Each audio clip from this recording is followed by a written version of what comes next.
Hello বন্ধুরা, তোমরা সবাই ভালো আছো তো? আমিও ভালো আছি। দেখো, আমার গোপালের জন্য নারকেলের নাড়ু বানাবো, তাই কি সুন্দর করে নারকেলই করে নিচ্ছি, গুড় দিয়ে জ্বালায় ভাজে নিচ্ছি। এখন নারকেলের নাড়ু বানাবো কমপ্লিট করে, তাই তোমাকে দেখ।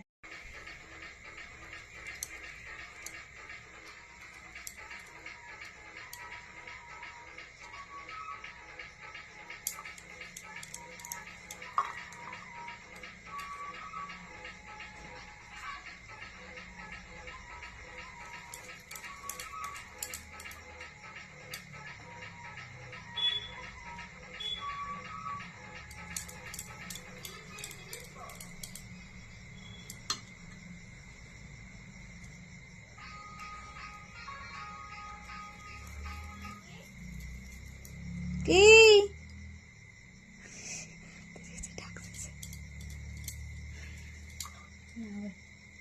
দাঁড়ান,